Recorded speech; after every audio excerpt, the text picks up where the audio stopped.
Hey guys, welcome back. Before I get into today's video, I want to quickly say the response to my video, The Good, the Bad, the Ugly when moving to Henderson has been absolutely overwhelming. So thank you. The comments, the messages, the shares, you made that video take off in a way I genuinely did not expect. And I am so grateful for every one of you who watched it, shared it, and reached out. Now, a couple of things before we dive in. A lot of you have been asking me to make this video, and I mean a lot. It keeps coming up in the comments, in the DMs, in conversations with clients. People want to talk about the water situation here in Las Vegas, and I hear you. I've been listening. So today we are getting into it. I'm Cruz at Hydron. I've lived in Las Vegas for over 40 years. Welcome to my channel, where local insight meets real guidance. I also want to give you a little context for why I approach this topic so carefully. Before real estate, I worked for the state of Nevada for about 12 years, including my time at NDOT, and I was part of a certified public manager cohort. During that time, I had the opportunity to have conversations with other public managers about how Nevada agencies think about long-term infrastructure, planning, and resource management, including the broader Colorado River system. So while I'm not presenting myself as a water policy expert, I am someone who understands how seriously this state plans for long-term challenges. And real quick, I also want to promise you that my next video is going to be the property tax comparison between Summerlin and Henderson, specifically for luxury home buyers. I know a lot of you have been waiting for that one. It's coming, I promise. But today, let's talk water. Because this is a question I believe is genuinely keeping some people from making the move, and it deserves a real, honest, factual answer. So here's what we're going to do today. We're going to unpack this topic completely. No panic, no politics, no agenda, just the verified facts from the Bureau of Reclamation, from the Southern Nevada Water Authority, and from federal data. By the end of the video, you're going to have a clear, accurate understanding of where Las Vegas actually stands on water, not what people are saying on social media, not what the headlines want you to believe, the actual facts. And here's the simplest way to frame this before we go any further. There is a difference between a stressed river system and an immediate household water emergency. Those are not the same, so let's just get that clear. But let's get into it. So let's start with the headline that I know you've seen everywhere, that Las Vegas is running out of water. Maybe you saw it in a news article, maybe someone in your Facebook group posted it, maybe it's literally the reason you're watching this video right now because you are seriously considering moving here and this is one concern that is sitting in the back of your mind. And I want to be direct with you. I understand why people are concerned. The visuals are really alarming. You have probably seen photos of Lake Mead with what's called the bathtub ring, that white mineral line on the canyon walls that shows exactly how far the water level has dropped. It is striking. It is real. And it absolutely deserves a serious conversation. But here's the thing about headlines. They are designed to get your attention, not necessarily to give you the complete picture. And when it comes to water in Southern Nevada, the complete picture is significantly more nuanced, more complex, and frankly, more reassuring than the headline version suggests. So let's go through this with facts, not opinion, facts. Let's start with what is actually happening at Lake Mead right now, because I want you to have current verified numbers. So as of mid-March 2026, Lake Mead is sitting at approximately 34% full, with around 8.8 million acre-feet of water in storage, roughly 53% of the average level for this state historically.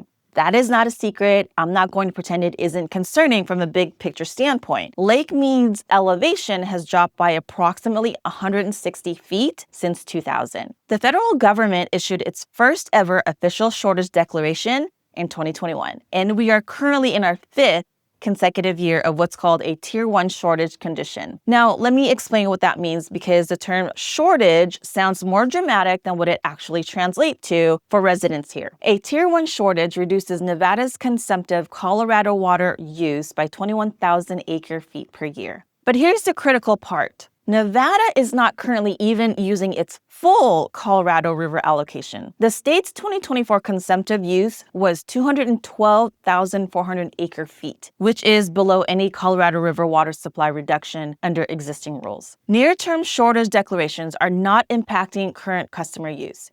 In other words, the shortage is real, the conservation requirements are real, the concern about Lake Mead is real, but your tap in Henderson is not running dry. Not now and not in any near-term scenario based on current data. The Bureau of Reclamation's most recent 24-month study projects Lake Mead's elevation at approximately 1,056 to 1,063 feet by the end of 2026, depending on inflow conditions. Okay, for context, the level that would trigger more severe Tier 2 shortage cuts is 1,050 feet. So there is a buffer, but it is not a large one, and the situation bears watching. The snowpack picture this year is honestly not great. Current snowpack in the upper Colorado River Basin is running at about 40% of normal for this time of year. That affects how much water flows into the system through spring runoff. There is some cautious optimism about an emerging El Nino pattern potentially bringing more precipitation to the Southwest later in the year, but scientists are clear that any single weather event is not going to reverse decades of deficit. Lake Mead will need sustained wet winters over multiple years to make a meaningful recovery.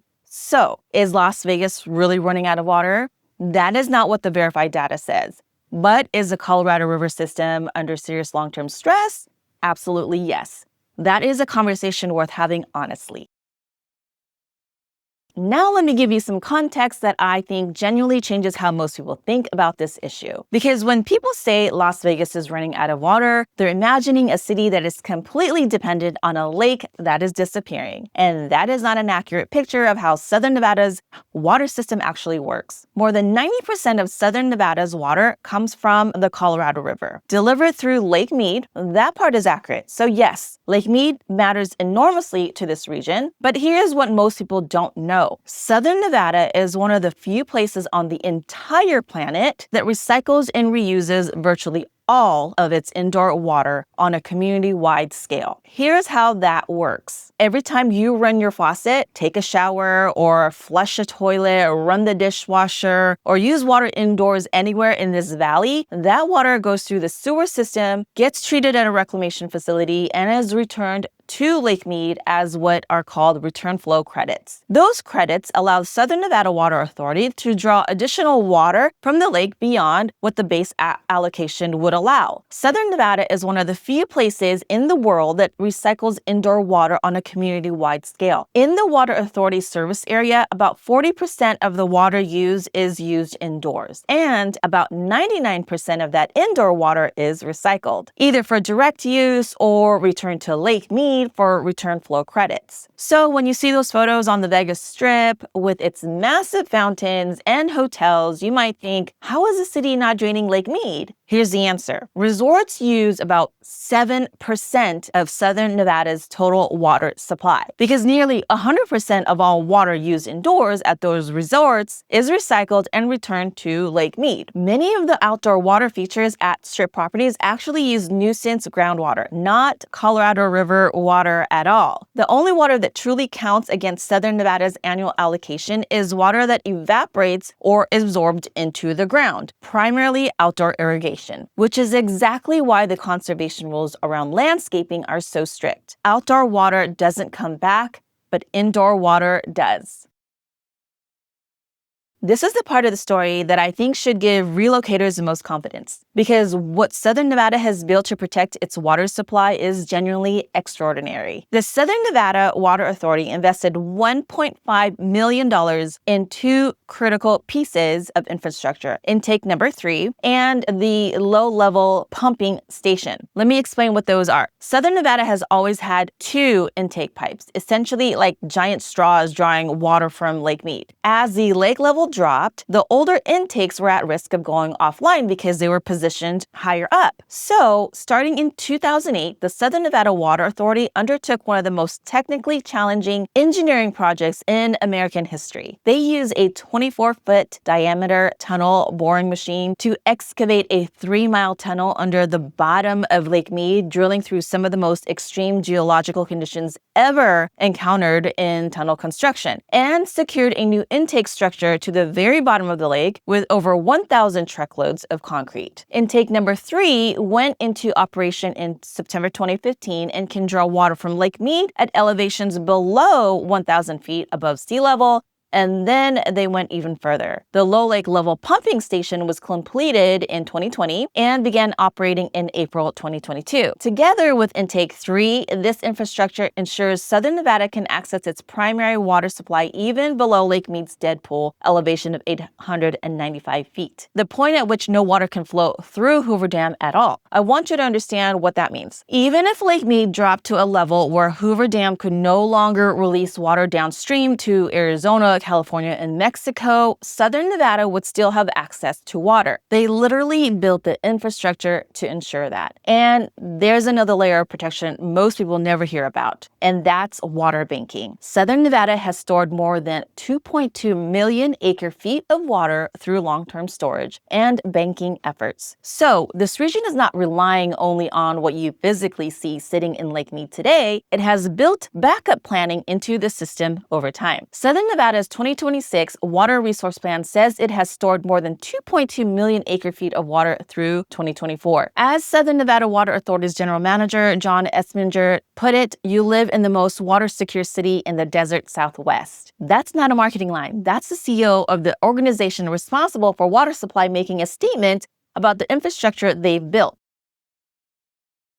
Here's where the story gets genuinely impressive, and I think it's important to state these numbers clearly because they tell a story about what this community has actually done. Between 2002 and 2025, Southern Nevada reduced its per capita water use by 58%, while the population increased by approximately 876,000 residents during that same period. Let me say this again. The city's population grew by nearly 1 million people, and total water consumption went down. That is a remarkable achievement by any measure.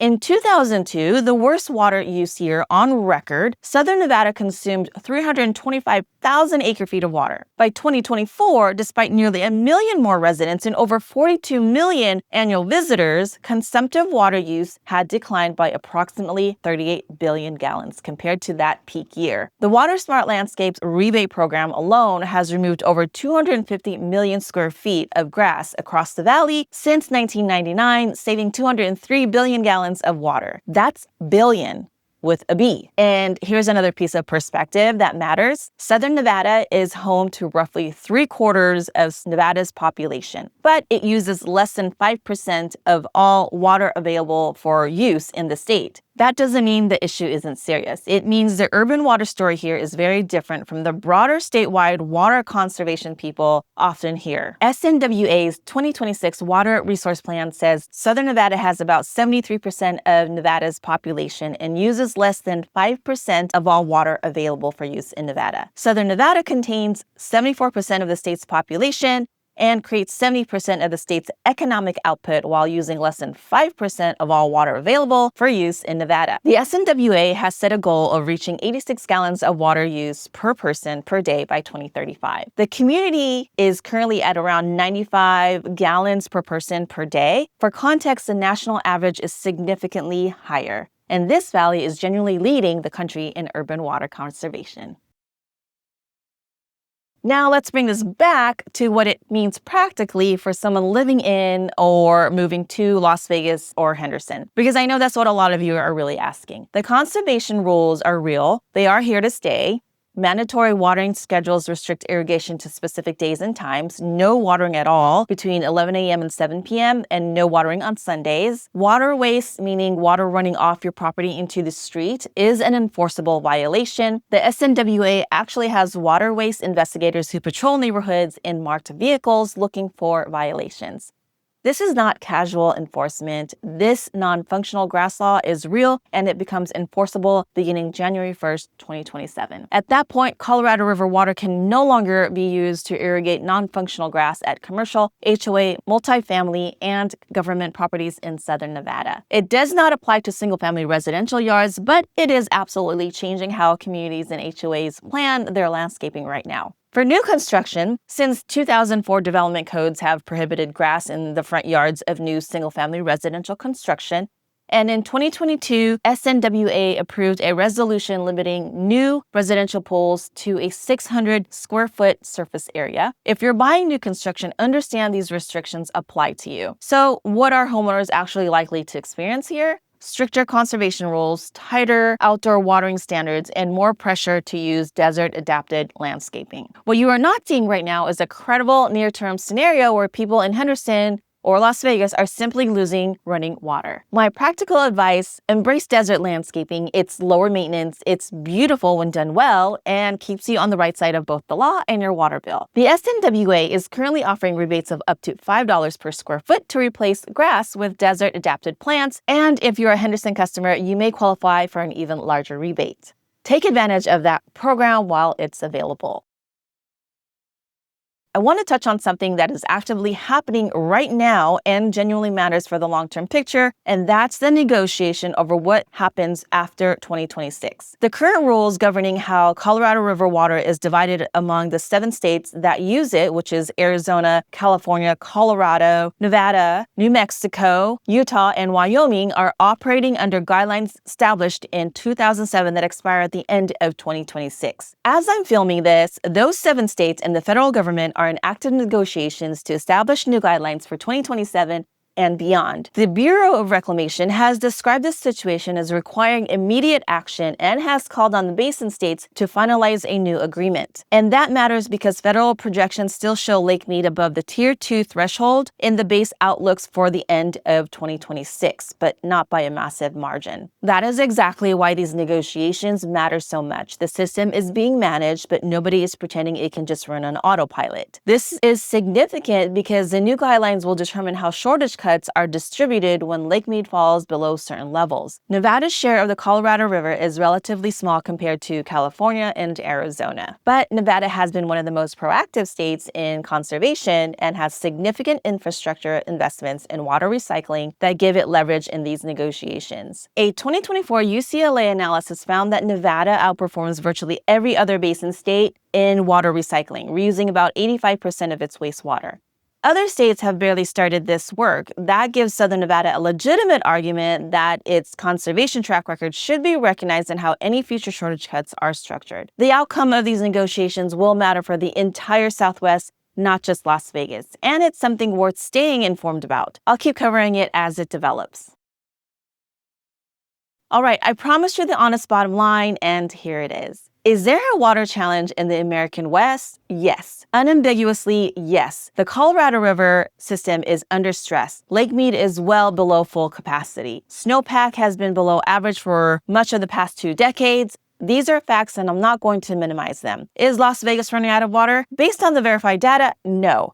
Not any near-term scenario. That does not mean there is nothing to worry about. It means the more accurate conclusion is this: Southern Nevada is dealing with a real long-term water challenge, but it has also spent decades building infrastructure, conservation policy, recycling systems, and stored reserves to manage that challenge better than most people realize. The infrastructure investments, the recycling program, the conservation achievements, and the ongoing management of Nevada's water allocation has created a situation where Southern Nevada is generally better positioned than almost any other major desert city to manage long-term water scarcity. Here's what I want you to take away from this video. The water situation in Las Vegas is real. It is actively being managed, and it requires ongoing conservation from every resident. The rules exist for a reason, and they are going to get stricter over time, not more relaxed. If you move here, you are moving to a desert, and you need to embrace a desert lifestyle. And that means being thoughtful about how you use water outdoors. But the idea that Las Vegas is going to run out of water and people are going to have to leave, that is not what the data shows. That is not what the infrastructure supports. And that is not what the people responsible for managing this water supply are telling us. What I can tell you is this: this city has been thinking about this problem for over 20 years. They built a tunnel under a lake. They created one of the most advanced water recycling programs in the world. And they reduced per capita water use while the population nearly doubled. That is not a behavior of a city sleepwalking toward a water crisis. That is a city that took a hard problem seriously and built real solutions. And as someone who lives here and who plans to keep living here, I find that reassuring. You should too.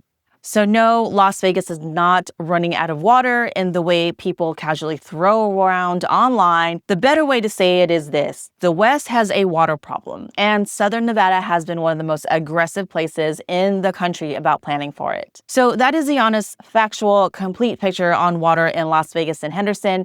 The challenge is real, the concern is valid, and the response from this community in terms of infrastructure, conservation, and water recycling is genuinely impressive and deserves to be part of the conversation. If this video helped you understand this issue better, I truly hope it did. Hit that subscribe button. New content every single week covering Lake Las Vegas, Cadence, Henderson, and everything happening around the valley. Drop your questions in the comments. I read every single one of them, and I will get back to you in a prompt manner. And I promised you that my next video is going to be a full breakdown of property taxes in Summerlin versus Henderson for luxury home buyers. Side-by-side comparison, real numbers. If you're weighing those two markets at the upper end, that video is going to be exactly what you need. Subscribe and hit the bell so you don't miss when it drops. And if you haven't seen my video on the good, the bad, the ugly about moving to Henderson, go watch that one next. It covers the foundation issues, the HOA reality, the heat, the scorpions, the schools, the insurance, all of it. People are calling it the most honest real estate video they've seen about this area. Link is right up here and in the description down below. Thanks for being here. I'll see you on the next video.